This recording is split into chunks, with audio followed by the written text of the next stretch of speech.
So today we are going to start with chapter number 3, that is weather and climate. तो इस chapter में हम सबसे पहले वेदर के बारे में पढ़ेंगे. वेदर क्या होता है? Weather refers to the condition of atmosphere with respect to wind, temperature, cloudiness, moisture and pressure at a place. That means आपकी जो एटमॉस्फेयर की कंडीशन होती है, कैसी कैसी रिस्पेक्ट में, विंड के रिस्पेक्ट में हवा चल रही है तो कैसा आपका एटमॉस्फेयर है, ऐसे ही टेम्परेचर से उसका इफेक्ट होता है, क्लाउड से उसका इफेक्ट होता है, कितना मॉइस्चर है एयर में उसका इफेक्ट होता है, एंड किस प्लेस पर कितना प्रेशर पड़ रहा है. It keeps on changing from day to day, even many times a day. तो आपका जो वेदर होता है दिन में कई बार चेंज हो जाता है. हर दिन आपका वेदर डिफरेंट हो सकता है. For example morning is cooler than evening. जब आप मॉर्निंग का टाइम देखेंगे वो ज़्यादा ठंडा होता है, और दोपहर का time noon is warmer than evening and morning. अब हम बात करते हैं क्लाइमेट की. Climate of a place is the average of all weather conditions of that place during a long period of life. तो एक पर्टिकुलर प्लेस का आपका जो एवरेज वेदर कंडीशन होती है उससे हमें क्लाइमेट के बारे में पता चलता है. The climate shows changes of seasons, जैसे समर्स आई, विंटर्स आई, मॉनसून आया, ऑटम आया, तो ये डिफरेंट सीजन्स हमारे क्लाइमेट से रिफ्लेक्ट होते हैं. Different places in the world experience different types of climates. अलग अलग प्लेसेस में वर्ल्ड के क्लाइमेट वेरी करता रहता है डिफरेंट टाइमिंग्स में.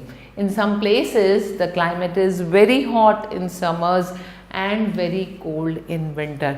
जब गर्मी आई तो बहुत ज़्यादा गर्मी आ जाती है किसी जगह पर, और जब सर्दियाँ होती हैं तो बिल्कुल एक्सट्रीम विंटर्स हो जाती हैं.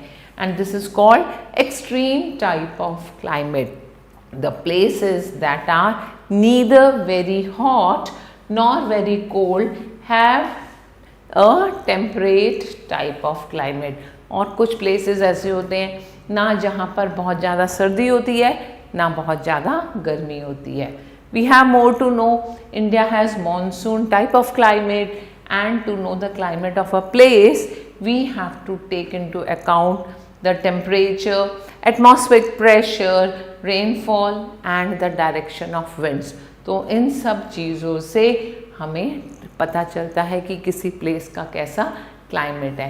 Now we'll talk about the factors influencing the climate. कौन कौन से ऐसे फैक्टर्स होते हैं जो क्लाइमेट को अफेक्ट करते हैं. There are many factors that influence the climate of a specific place, और हम उसके बारे में यहाँ पर पढ़ेंगे. First thing is latitude or distance from the equator. That means the temperature decreases as we move away from the equator towards the poles. तो जैसे ही हम towards poles जाते हैं हमारा temperature decrease होने लगता है. Areas near the equator are very hot. This is because sun rays जो होती हैं वहाँ पर परपेंडिकुलरली फॉल करती हैं near the equator and spread over the small area, and इसलिए उस जगह पर ज़्यादा हीट पहुँचती है. The areas lying between the Tropic of Center in the northern hemisphere and the Tropic of Capricorn in the southern hemisphere are hottest areas of the earth. तो हमें ध्यान रखना है कौन कौन से हॉटेस्ट एरिया होते हैं. जो area between tropic of Cancer in northern hemisphere होता है and tropic of Capricorn in southern hemisphere. That means upper and lower, जो टॉप एंड बॉटम टिप्स होती हैं वहाँ पर आपका हॉटेस्ट एरिया कंसिडर किया जाता है.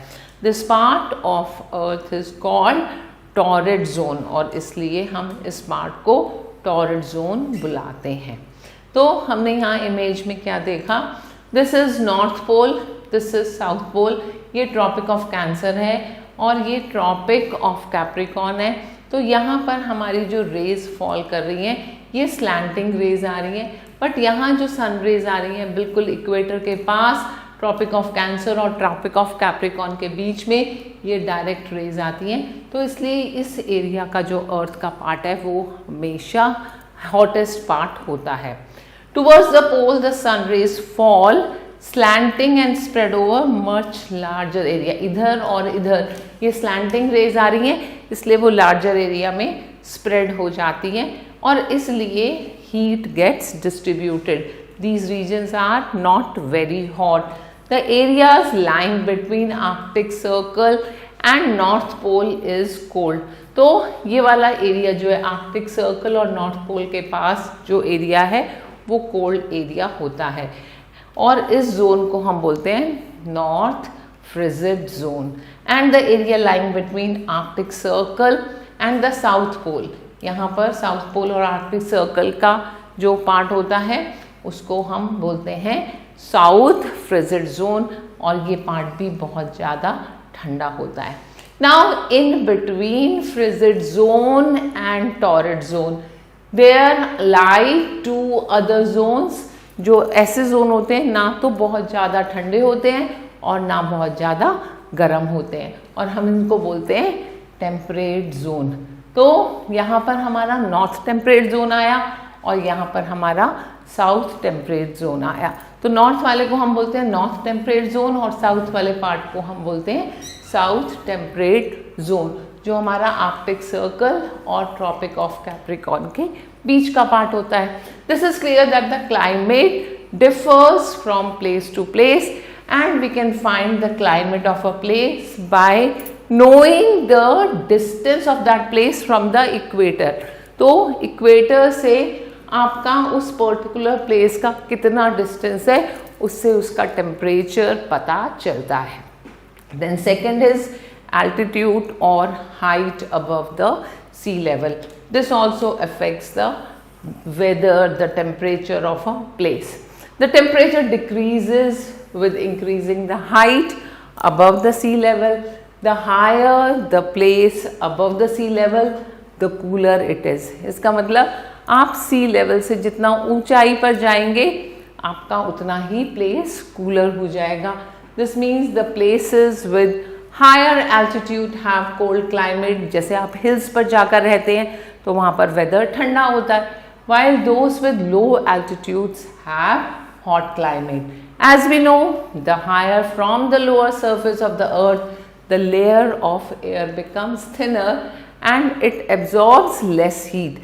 जैसे जैसे आप हाइट पे जाएंगे वो हीट कम एब्जॉर्ब करेगा and the temperature on the mountain is lower than in the plains. Now we have more to know that temperature decreases by 1 degree for every 160 meter above the sea level. And Mangalore, Bengaluru and Chennai have same temperature because their distance from the equator is almost same. But the climate of Bengaluru is cooler than Chennai and Mangalore because it is situated above the sea level. While Chennai and Mangalore are at the same sea level. तो वहाँ का temperature different होगा. Now talking about distance from the sea, places situated along the sea are usually neither very hot nor very cold. They have a moderate type of climate. तो जो places sea के पास होते हैं वहाँ का climate हमेशा moderate होता है and on another hand places which are far away from the sea are usually very cold in winters and very hot in summers. सर्दियाँ हैं तो बहुत सर्दी होगी, गर्मियाँ हैं तो बहुत ज़्यादा गर्मी होगी उन प्लेसेस पे जो समुद्र से दूर होते हैं। That is why Delhi which lies in the interior is hotter in summer and cooler in winter in compared to Mumbai and Chennai which are near to sea. तो अगर आप मुंबई और चेन्नई को देखें वो सी के पास हैं, वहाँ का टेम्परेचर हमेशा मॉडरेट रहता है, वहाँ बहुत ज़्यादा सर्दी भी नहीं होती, बहुत ज़्यादा गर्मी भी नहीं होती। लेकिन दिल्ली क्योंकि वो सी के पास नहीं है इसलिए वहाँ पर सर्दी भी बहुत ज़्यादा होती है और गर्मी भी बहुत ज़्यादा होती है। It is a fact that land gets heater faster than water and vice वर्सा।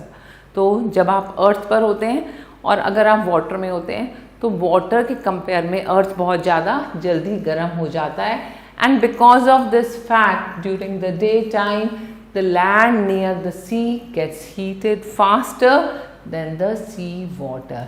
और इसका क्या रिजल्ट होता है? The air above the land becomes warm and rises upward. The cool air above the sea blows towards the land to take the place of the rising air. तो गर्म हवा ऊपर चली जाती है और वो हल्की हो जाती है, और जो सी की कोल्ड एयर होती है वो उस ब्लैंक स्पेस को कवर कर देती है.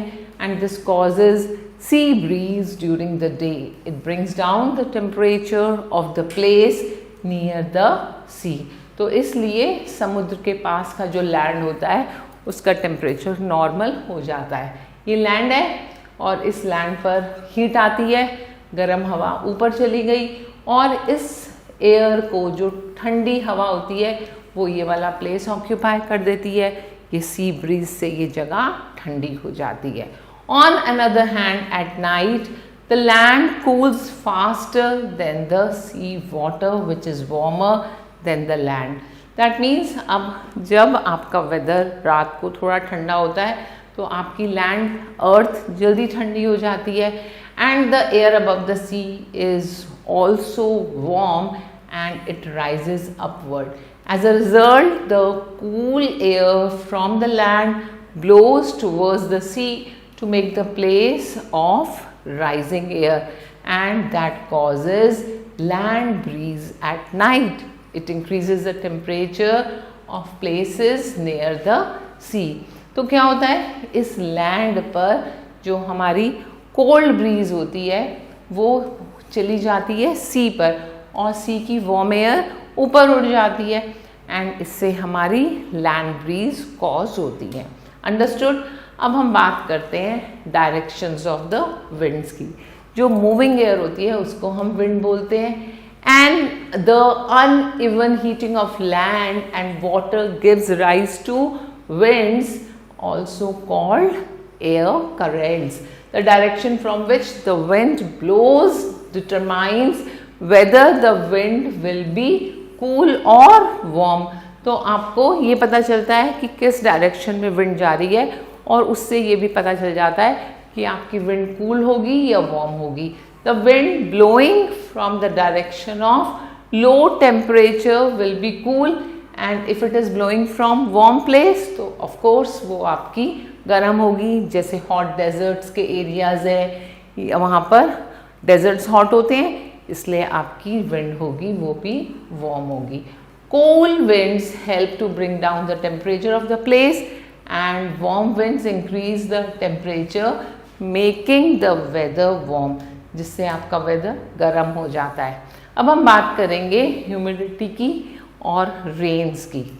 So the presence of water vapor in air is called humidity, and the humidity of the place is closely related to its distance from the sea and the direction of the wind. तो humidity किस पर effect करती है? It is directly related to distance from the sea. आपका कितना सी से distance है and wind की क्या डायरेक्शन है. The place near the sea are more humid than those which are away from the sea. जैसे समुद्र के पास की जो एरियाज होते हैं, जो सिटीज़ होती हैं, वहाँ पर ज़्यादा ह्यूमिडिटी होती है. Winds blowing from the sea to the land, तो सी में क्या होता है, वाटर ड्रॉपलेट्स होते हैं, मॉइस्चर होता है, एंड उस मॉइस्चर के साथ आपके एयर में भी मॉइस्चर हो जाता है और जो आपके वेदर को ह्यूमिड बना देता है.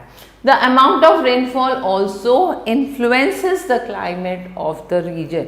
किस रीजन पर कितनी बारिश हो रही है उससे आपके एक पर्टिकुलर रीजन का क्लाइमेट क्रिएट होता है.